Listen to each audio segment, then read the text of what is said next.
जय हिंद। आज के विषय में समझेंगे, इस पे कोई शक नहीं कि ट्रम्प मोदी जी को कितना हद तक चाहते थे, पर अब वक्त आ चुका है कि ये इतना अत्यधिक बौखला चुके हैं कि डायरेक्टली इनडायरेक्टली इंडिया को टारगेट करते हुए इंडिया को ही धमकी देने के लिए स्थिति उत्पन्न कर दी जा रही है। यहाँ आप देखते हो इस आर्टिकल के माध्यम से यहाँ बताया जा रहा है कि रेसिप्रोकल टैक्स के माध्यम से यह चीज़ को दर्शाने की कोशिश कर रहा है कि भाई साहब, अगर ट्रम्प बोल रहा है कि हम अगर आ गए 2024 में तो हम इस चीज़ के ऊपर बड़ा एक्शन लेंगे और इंडिया को इससे कितना नुकसान होगा, क्या होगा, इन सभी विषयों के ऊपर जानेंगे।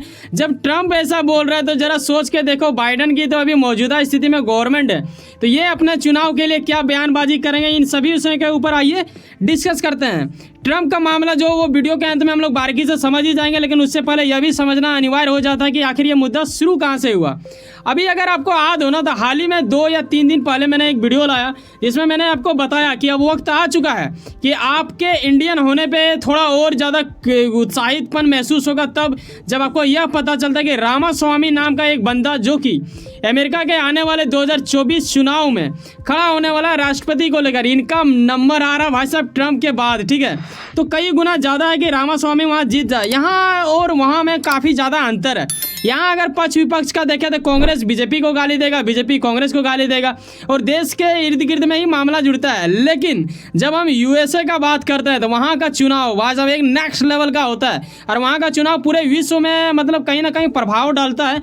यही वजह है कि यहाँ का भाजपा और वहाँ का जो दूसरे पार्टी है, इन दोनों में काफ़ी ज़्यादा हद तक है। चाहे हम यहाँ का कांग्रेस की बात करें या झाड़ू वाला पार्टी यानी आम आदमी पार्टी का, बिल्कुल अलग है। ये लोग के भेजा में वो नहीं धसेगा, ना ही यहाँ का राजनीतिक वहाँ चलेगा। दोनों में अलग है, दोनों अपने अपने जगह पे दिग्गज है। हमारा इंडिया का भी राजनीतिक हद लेवल तक पार कर जाता है भाई जब यहाँ पे अभी युद्ध तो शुरू हुआ, इसे बोलते हैं शीत युद्ध। और यहाँ आप देखते हो कि उठापटक लग चुका है पक्ष विपक्ष की ओर से। बिल्कुल वही प्रोसेस 2024 में यूएसए में भी ऐसा लगने लगा है और यही वजह है कि ट्रम्प ने जाने अनजाने धमकी दे दिया इंडिया को। आखिर ऐसा इन्होंने क्यों किया और इन्होंने इतना ही चालाकी से क्या किया है कि एक वहाँ का रीत है, ठीक है, जब भी वहाँ चुनाव आता है, चाहे पिछली बार का ही चुनाव का बात कर लें, तो वो लोग डिबेट करते हैं। ऐसे में देखो ट्रम्प क्या कर रहे हैं। ट्रम्प ने अपने जो पार्टी है इनका रिपब्लिकन पार्टी की ओर से 2024 में होने वाले राष्ट्रपति पद उम्मीदवारों के लिए 23 अगस्त यानी कल, अभी आज का दिन बीतेगा, कल ऐसा कुछ होने वाला था,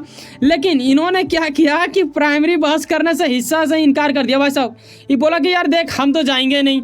अब इसका ना यहाँ थोड़ा बहुत अगर आप देखो, थोड़ा गहराई में आप जाओगे ना, तो ऐसा ये मतलब व्यक्त कर रहे हैं अपने शब्दों को जैसे मानो कि ये बन चुका है, बस अब मतलब थोड़ा ही बाकी है। इतना ओवर कॉन्फिडेंस मतलब कहीं इसे ले ना डूबे। मुझे तो लगता है कि भाई साहब अगर ऐसा कुछ हो जाए तो इसमें कांड हो जाएगा। हालांकि ये बंदा में काबिलियत है, अगर अमेरिका की देखा जाए तो अभी नंबर 1 में अगर लोग चाहते हैं तो इसी को चाहते हैं और 3rd में आता है रामास्वामी, बीच में एक कोई और है। लेकिन अगर इन्हें जेल हो जाता है, क्योंकि ये क्राइम भी बहुत सारा किया है और अभी इनके ऊपर केस चल रहा है, तो फिर रामास्वामी को आगे आने से कोई रोक नहीं पाएगा। और यही वजह है शायद ये स्किप कर दे रहे हैं इस डिबेट को। लेकिन क्या है वजह ये भी जानो। इन्होंने अपने सोशल मीडिया के सहारा लेते हुए कुछ शब्दों का जिक्र किया है जो यानी अपनी जज्बातों को रखा है। यहाँ पे ये देखो, ट्रम्प बोलते हैं कि जनता जानती है कि मैं कौन हूँ। मतलब एक नहीं होता है अपने अंदर वाला जोश दिखा देना लोगों को, बिल्कुल वैसा ही कर रहा है कि ट्रम्प बोलते हैं यहाँ पे कि जनता जानती है कि मैं कौन हूँ, मेरा राष्ट्रपति कार्यकाल कितना सफल रहा। मतलब खुद को ये सफल बता रहे हैं। हालांकि सबका अपना अपना रहता है मत, तो ये अपना मत रख रहे हैं। अब आने वाले दिनों में ही पता चलेगा। लेकिन मैं आपको याद दिलाना चाहूँगा, जब पिछला बार चुनाव हो रहा था अमेरिका में, उस वक्त ट्रम्प बार बार कर रहे थे कि बाइडन को बुलाओ, डिबेट करवाओ, ये कराओ वो कराओ, क्योंकि जानता है कि अमेरिका में डिबेट के बिना ऐसा सफल ही नहीं होता है, क्योंकि डिबेट में काफ़ी चीज़ क्लियर हो जाता है। और आई थिंक इसे करना चाहिए बट नहीं किया। चलो कोई बात नहीं, ट्रम्प को शायद कहीं आगे पछताना ना पड़े। हालांकि इन्होंने अभी या तो दर्शा ही दिया, अगर पिछले बार का अनुसार देखें तो इस बार बिल्कुल इसका मतलब पूरा तरह से बदला टाइप का दिख रहा है। अब यहाँ तक समाप्त होता है। अब हम समझेंगे कि आखिर ट्रम्प ने हमारे ऊपर टैक्स लगाने की बात क्यों कर रहा है, क्या है इसके पीछे रीजन, क्यों ये गुस्सा हो चुके हैं। ये वही बंदा है जो बेहद हद तक अच्छा भी कुछ किया है हमारे देश के लिए जब ये कार्यकाल में थे। हालांकि अभी ये नहीं है तो थोड़ा दिक्कत होगा, लेकिन इन्होंने कुछ नुकसान भी किया हमारे देश का पहले भी। जैसे में से जीएसपी से हमारा सदस्यता हटा दिया गया था, ये काफ़ी दुखनीय स्थिति था, लेकिन उतना झटका नहीं। लेकिन इसका लाइनिंग देखो, बड़ा खतरनाक ये बोलते थे। ये क्या बोल रहे हैं, इंडिया को टैक्स लगाने का महाराजा बताया था, ठीक है। मतलब ये बोल रहे हैं कि इंडिया के जैसा टैक्स कोई और लगाता ही नहीं, ये लोग किंग है टैक्स के मामले में, ऐसा कुछ बोल रहा था। जो कि कहीं ना कहीं इंडिया होने के नाते थोड़ा दुखनीय स्थिति लगता है कि ऐसा शब्द हमारे प्रति कोई बाहर देश का नेता बोल रहा था, ये काफ़ी ज़्यादा हद तक चोट पहुँचाता है। लेकिन जब इन्होंने जीएसपी हटा दिया, आखिर जीएसपी होता क्या ये आपको पता होना चाहिए। ये देखो, जैसे आप ये मानो अगर आप चाइना से कोई चीज़ मंगा रहे हो, ठीक है, तो आप जो आयात किए ना उसके ऊपर आपका मर्जी होता है कि टैक्स आप उस पर रखते हो कि नहीं रखते हो। ये क्या करते थे, अमेरिका का जीएसपी जो है ये टैक्स को मतलब थोड़ा देर तक छूट दे देते थे, या फिर कभी कभी अगर लगाता भी था तो ना के बराबर, उतना कुछ नहीं, ठीक है।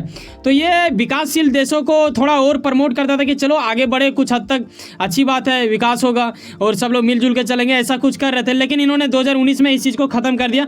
तो हालांकि इंडिया को थोड़ा बहुत झटका लगा। हालांकि ये देखो, हम लोग इंडिया से तो भेज ही रहे हैं, ठीक है, ऐसा नहीं कि हम लोग भेज नहीं रहे हैं। और अमेरिका वाले हम लोग से काफ़ी हद तक आयात करते हैं। हाँ, ये सच है कि अमेरिका से हम लोग उतना ज़्यादा ये नहीं करते हैं, और हम लोग नहीं आयात करते, हम लोग ज़्यादातर एक्सपोर्ट करते हैं उसे।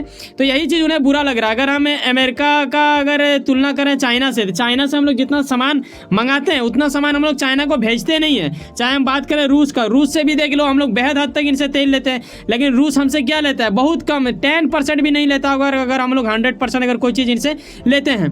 अमेरिका बस यही चाहता है कि देखो, अगर तुम हमारा साथ देना चाह रहे हो या फिर ताल्लुक़ रखना चाहते हो, तो ट्रंप का ऐसा मानना है कि हम 100% ले रहे हैं, तो भाई साहब तुम भी तो हमसे 17% लो, सॉरी 70% लो, वरना फिर ऐसा क्यों होगा।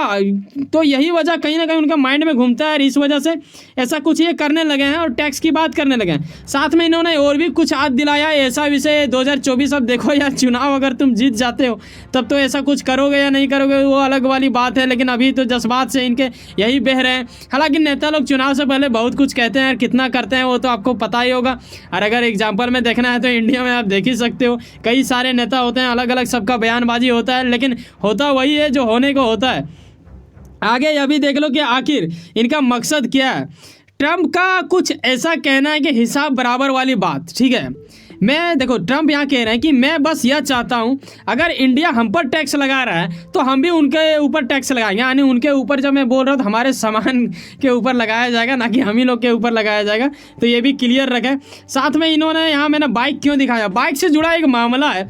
एक ऐसा कंपनी जो इंडिया में हुआ करती थी, अभी है नहीं, लेकिन ट्रंप शायद ये चीज़ को भूल चुका है, अभी भी ये मुद्दा उठा रहा है। भाई साहब मतलब थोड़ा ये यार, मतलब कैसे हो सकता है एक नेता जो बोल रहा हो उसे पूरा दुनिया सुन रहा हो और ऐसे में वो ऐसा कुछ बोल रहा हो। देखो, ट्रंप कहते हैं ना, हार्ले क्या है, डेविडसन, ये जो है ना हार्ले डेविडसन, इनका बाइक हुआ करते थे, मोटरसाइकिल, और ये कह रहे हैं कि इंडिया इसके ऊपर 100%, 150%, यहाँ तक 200% भी लगा दिया करते थे। ऐसा हवाला दे के बोल रहे हैं, ऐसा नहीं कि स्पष्ट ये दर्शा रहे हैं। लेकिन उसे समझना चाहिए कि ये 2021 में ही समथिंग यहाँ से जा चुका है इंडिया से, मतलब ऑफिशियल रूप से।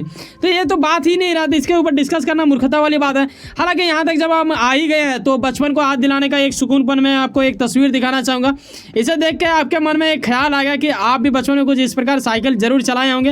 हालांकि ये तस्वीर थोड़ा अद्भुत लगा मुझे, इसीलिए मैंने लगा दिया। इसका इस सब्जेक्ट से कोई ताल्लुक नहीं है, लेकिन कभी कभी नियम तोड़ना भी एक अच्छी बात होता है, हमेशा नहीं लेकिन कभी कभी।